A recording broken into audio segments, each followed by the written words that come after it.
चलिए अब अपने थर्ड में आते हैं, ठीक है। थर्ड हमारा क्या है, हमारा न्यूरोटोमोसिस। न्यूरोटोमोसिस इसमें क्या होता है, it is the complete cut off injury of nerve. इसमें क्या होता है, जो नर्व होती है पूरी तरीके से कट जाता है, ठीक है। एक्सॉनटोमोसिस में तो एक्सॉन पार्ट ही कटता है, ठीक है। लेकिन न्यूरोटोमोसिस में जो होती है जो नर्व जो होती है पूरा कंप्लीट कट हो जाता है, ठीक है। Complete cut injury of nerve, ठीक है गाइस, समझ में आ रहा है ना, ठीक है। There is the two ends of the nerve separate from to each other, ठीक है ना। इसमें टू एंड्स जो होंगे, नर्व के टू एंड्स होंगे, आपस में एक दूसरे से सेपरेट हो जाएंगे, समझ में आ रहा है ना। ये इस प्रोसेस को हम क्या बोलते हैं, न्यूरोटोमोसिस, ठीक है। इन दिस कंडीशन, देखिए अब आगे बढ़ते हैं, क्या होता है इसमें, in this condition are also associated with the complete loss of the sensory or motor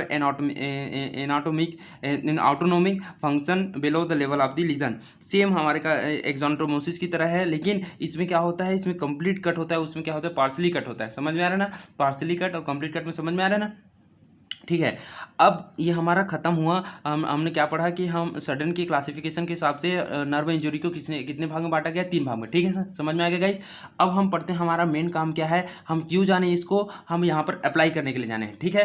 अब चलिए आगे बढ़ते हैं, method of the plotting of the H D curve, कि एच डी कर्व को प्लॉटिंग करने के क्या मेथड्स होते हैं। देखिए H D curve is plotted by the using of the muscle instrumental like IDC. देखिए हमने मान लीजिए मसल इंस्ट्रूमेंटल आईडीसी का उपयोग कर रहे हैं, ठीक है ना। तो आईडीसी का उपयोग करने में मसल इंस्ट्रूमेंटल के रूप में कर रहे हैं, तो जो हमारे पास प्रोग्नोसिस होगा, ठीक है, उसको डायग्नोस करेंगे, ठीक है। उस डायग्नोस करने के लिए हम किसका उपयोग करते हैं, एच डी कर्व का। तो एच डी कर्व को हम प्लॉट करते हैं by the use of the IDC current, ठीक है, समझ में आ रहा है ना। The H D curve is plotted by the using of the muscle instrumental like IDC current before the plotting of the H D curve electrode are place, ठीक है ना। एच डी कर्व को प्लॉट करने से पहले हमें electrode को place कर लेना चाहिए, ठीक है ना। आईडीसी करंट में जो इलेक्ट्रोड्स होते हैं, उसको इलेक्ट्रोड को पहले प्लेस करो, उसके बाद हम एचडी कर्व को प्लॉट करेंगे, समझ में आ रहा, प्लॉटिंग करेंगे। अब चलिए आगे बढ़ते हैं, प्लेसमेंट ऑफ द इलेक्ट्रोड। देखिए अब प्लेसमेंट इलेक्ट्रोड का प्लेसमेंट कैसे करेंगे। देखिए आईडीसी में करंट पूरा पढ़ा चुका हूँ गाइस, आप एक बार अगर नहीं पढ़े होगे तो एक बार मेरे यूट्यूब चैनल में जाइए और वहाँ से आप आईडीसी करंट को पढ़ सकते हैं, या फिर मैं लिंक अब यहाँ पर लिंक भी आपको नीचे में मिल जाएगा, ठीक है ना। तो आप आईडीसी वहाँ से जाकर पढ़ लीजिए, बहुत अच्छे से नोट्स तैयार किया हूँ, वहाँ से आप अच्छे से पढ़ सकते हैं, ठीक है। आईडीसी क्या होता है, लेकिन प्लेसमेंट ऑफ इलेक्ट्रोड। देखिए आईडीसी करंट में जो प्लेसमेंट ऑफ इलेक्ट्रोड कैसे होता है, वो वहाँ पर पेसिव इलेक्ट्रोड और एक्टिव इलेक्ट्रोड को कहाँ पर प्लेस करना होता है, मैं वहाँ पर बहुत अच्छे से समझाया हूँ, ठीक है गाइस, वहाँ एक बार अच्छे से पढ़ लीजिएगा, ठीक है। पेसिव इलेक्ट्रोड में हम कहाँ पर रखेंगे, at the origin of the muscle, ठीक है ना। ओरिजिन के मसल पर हम पेसिव इलेक्ट्रोड को रखते हैं, और एक्टिव इलेक्ट्रोड को कहाँ पर रखते हैं, active electrode it is the placed at the imaginary motor point which is the measured from the affected side fleshy belly part of the muscle, ठीक है। इसे हम कहाँ पर रखते हैं, मोटर पॉइंट पर रखते हैं, कहाँ पर, एक्टिव इलेक्ट्रोड को हम मोटर पॉइंट पर रखते हैं, which is measure from the non affective side. समझ, मोटर पॉइंट पर रखना है किसको, एक्टिव इलेक्ट्रोड को, और ओरिजिन और मसल के ओरिजिन पर कहाँ किसको रखना है, पेसिव इलेक्ट्रोड को, ठीक है। मोटर पॉइंट कैसे ज्ञात करते हैं, मैं आईडीसी करंट में बहुत अच्छे से समझाया हूँ गाइस, वहाँ जाके एक बार जरूर पढ़िएगा, मोटर पॉइंट कैसे निकालते हैं, समझ में आया ना। या फिर आपके लिए मैं सेपरेट वीडियो भी बना दूंगा, मोटर पॉइंट कैसे बनाते हैं, कैसे निकालते हैं, ठीक है। अब इसका रिकॉर्डिंग करेंगे। हमने क्या किया, method of plotting of the HD curve हो गया, उसके बाद हमने प्लेसमेंट ऑफ द इलेक्ट्रोड कर लिया। अब इसको हम रिकॉर्डिंग करेंगे कि रिकॉर्डिंग कैसे करते हैं, ठीक है ना। रिकॉर्डिंग करने के all the pulse duration that is from 300 millisecond to 0.01 millisecond is use for plotting of the HD curve. देखिए 300 मिली सेकेंड से लेकर 0.01 मिली सेकेंड की हम पल्स ड्यूरेशन का यूज़ करते हैं, किसमें, प्लॉटिंग के लिए, एचडी कर्व के प्लॉटिंग के लिए। अब देखते हैं आगे, the intensity note should be 80 होना चाहिए, ठीक है ना। इंटेंसिटी नोट क्या होना चाहिए, should be 80 before the placement of the electrode. The skin should be clean with the spirit alcohol water to decrease the skin resistance. देखिए अब हमारे इलेक्ट्रोड को प्लेसमेंट करने से पहले हम क्या करेंगे, स्किन को क्या करेंगे, स्किन का जो रेजिस्टेंस है उसको कम करते हैं। स्किन का रेजिस्टेंस किससे कम होगा, स्पिरिट लगाएंगे, एल्कोहल लगाएंगे, या वाटर से उस जगह को, पर्टिकुलर साइट को हम साफ करते हैं ताकि हमारा स्किन का रेजिस्टेंस कम हो सके। ठीक है गाइज, समझ में आना। Recording of the HD curve is start from the 300 millisecond pulse duration. देखिए स्टार्टिंग कहाँ से होता है, 300 मिली सेकेंड पल्स ड्यूरेशन से स्टार्टिंग होता है। ठीक है, हमारा एचडी कर्व का स्टार्टिंग ही कहाँ से होता है, 300 मिली सेकेंड पल्स ड्यूरेशन से स्टार्ट होगा और वो कम होते जाएगा। ठीक है ना, समझ में आएगा guys. Choose the muscle which is affected due to the injury and electrode one place over it. ठीक है, हमें मसल को चूज करना है और अफेक्टेड साइड पर जहाँ एक अफेक्टेड होगा, वहाँ इंजोर्ड होगा, वहाँ पर हम एक इलेक्ट्रोड को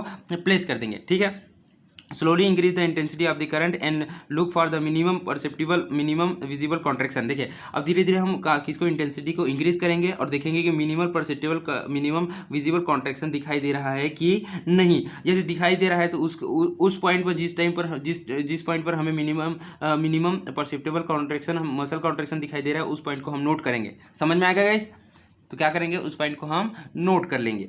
ठीक, now the change of the pulse duration toward the 100 milli second.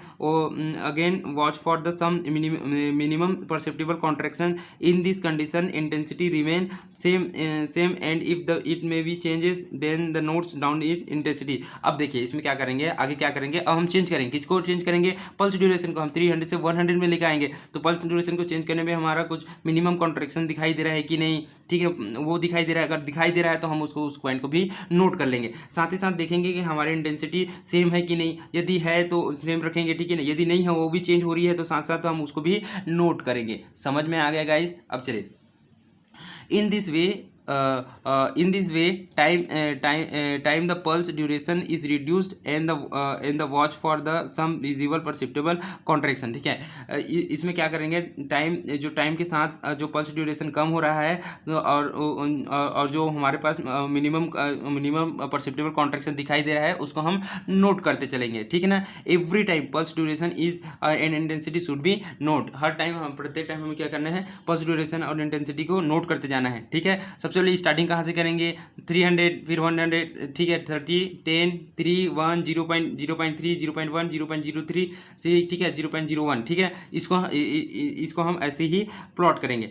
समझ में ना, मतलब ऐसे ही हम 300 से स्टार्ट करके ऐसे कम करते करते चलेंगे। ठीक है guys, after the recording all the intensity are different pulse duration the graph is plotted between the pulse duration and the intensity of the current and this graph is called HD curve. ठीक है, जिसे हम strength duration curve कहते हैं। क्या हुआ, after recording all the intensity, जिससे जहाँ जहाँ पर पॉइंट हुआ है, ठीक है, एंड ऑल द इंटेंसिटी को हम मिलाएंगे। The graph is plotted between the pulse duration and intensity current, this is graph is called strength duration curve. ठीक है, जैसे आप देख लीजिए एग्जाम, ये मैं बनाया हूँ। ठीक है ना, ये ग्राफ है हमारा, ये देखिए यहाँ पर इंटेंसिटी यहाँ से 50 है, फिर 55 है, 60 65 है। ठीक है ना, इधर से हमारा क्या है, पल्स ड्यूरेशन कहाँ से स्टार्ट होगा गाइस, 300 से 130 10 3 1 0.3 0.01 0.03 0.01। ये देखिए ऐसे ही लिखना गाइस। ठीक है ना, यहाँ 300 130 10 3 1 0.03। ठीक है, तो इस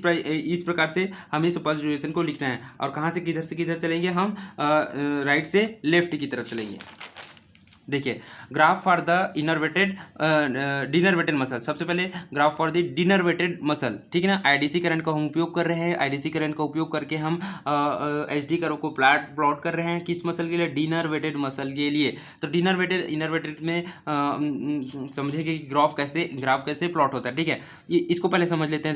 देखिए गाइस, जितना भी हमारा मसल होगा ना, अगर वो 300 130 10 और 3 और 1 के बीच में है, ठीक है ना, वो इतने ही के बीच में है हमारा प्लॉट, इतना ही हमारा जो एचडी कर्व का प्लॉट इतना में हो रहा है ना, तो आप समझ लीजिए वो डिनरवेटेड मसल है। ठीक है, यदि हमारा ग्राफ का प्लॉटिंग ना 1 से ही स्टार्ट होकर 0.01 में खत्म हो रहा है तो समझ लीजिए आप वो इनरवेटेड मसल है। यदि इन दोनों के बीच में है तो समझ लीजिए पार्सली इनरवेटेड है। समझ में आ गया गाइस। तो चलिए देखते हैं द डिनरवेटेड मसल के लिए ग्राफ हमारा कैसे बनेगा। ये देखिए हमारा ग्राफ कैसे बनेगा, ये आप ऐसे प्लॉट कर लीजिएगा। उसके बाद देखेंगे 300, फिर 300 में पॉइंट किए, फिर हमने 100 पॉइंट किया, फिर उसके बाद 30 में पॉइंट किया, फिर इसके बाद 10 में, फिर इसको मिला दिए। ठीक है ना, ये मसल का कॉन्ट्रैक्शन है। कॉन्ट्रैक्शन इतने में ही कॉन्ट्रैक्शन वो दिखा रहा है, मतलब ये समझिए कि ये क्या है, हमारा डिनरवेटेड मसल है। समझ में आ गया गाइज। अब देखते हैं graph for the innervated muscle. Innervated muscle है हमारा, जो मसल है इनरवेटेड है, तो इसमें किस प्रकार का ग्राफ आएगा। तो देखिए इनरवेटेड मसल में क्या होता है 300 से 1 तक एकदम स्ट्रेट लाइन रहेगा, ठीक है, उसमें कोई मसल कॉन्ट्रैक्शन दिखाई नहीं देगा। लेकिन जैसे जैसे और कम करेंगे 0.01 0.03 0.003 0.03 0.01 करेंगे ना, तो जैसे जैसे हम पल्स ड्यूरेशन को कम करते जाएंगे वैसे ही हमको मसल कॉन्ट्रैक्शन दिखाई देने लगेगी। यानी कि कौन सी मसल है, ये मसल कौन सी मसल है, ये इनरवेटेड मसल है। समझ में आ गया गाइस, ये हमारा इनरवेटेड मसल है। ठीक, अब आते हैं लास्ट हमारा ग्राफ है पार्शियली इनरवेटेड मसल की ग्राफिंग कैसे करते हैं। ठीक है, पार्शियली इनरवेटेड मसल है कोई, तो हमको उसका ग्राफ कैसे करना है। ठीक है, यहाँ इंटेंसिटी रहेगा, यहाँ पल्स ड्यूरेशन लग दीजिए। ठीक है, हमें पता है कि इनरवेटेड मसल कहाँ से स्टार्ट होगा। इनरवेटेड मसल स्टार्ट होगा 1 से स्टार्ट होगा, वो इधर आगे बढ़ते जाएगा। ठीक है, 1 से स्टार्ट होगा 0.03 0.1 फिर 0.03 ये स्टार्ट होगा। ठीक है, 1 से स्टार्ट होता है कौन सा मसल, इनरवेटेड मसल। डिनरवेटेड कहाँ से स्टार्ट होगा, 300 से स्टार्ट होगा और 1 में खत्म होगा, मतलब इतने के बीच में रहेगा। मतलब ये जो ग्राफ है डिनरवेटेड का है, ये जो ग्राफ इनरवेटेड का है, और जो बीच में है वो हमारा कौन सा ग्राफ है, वो हमारा पार्शियली इनरवेटेड ग्राफ है। ठीक है ना, वो हमारा पार्शियली इनरवेटेड मसल का ग्राफ है। ठीक है, इसमें देखिए, इसमें ABCDE ऐसे करके मैंने लिखा है। अब देखते हैं यहाँ पर क्या है, सी क्या है। 50% fibre is innervated, 50% fibre is डिनरवेटेड। ये जो बीच में है ना, बीचों बीच है, इसमें हमें साफ साफ पता चलता है कि 50% जो इनरवेटेड है, 50% डिनरवेटेड है। ठीक है, और डी है, ये हमारा डी है। डी में क्या है, देखिए ये इनरवेटेड की भी तरफ है और डिनरवेटेड की भी तरफ है, तो 75% इसमें क्या है, इनरवेटेड मसल है, क्योंकि इनरवेटेड का ज़्यादा झुका हुआ है। ठीक है, और 25% इसमें क्या है, डिनरवेटेड मसल है। ठीक है ना, अब सी देख लेते हैं। सी क्या है, सी क्या है, तो सी देखें 25% इनरवेटेड है। ठीक है ना, और 75% इसमें डिनरवेटेड है। समझ में आ गया गाइस।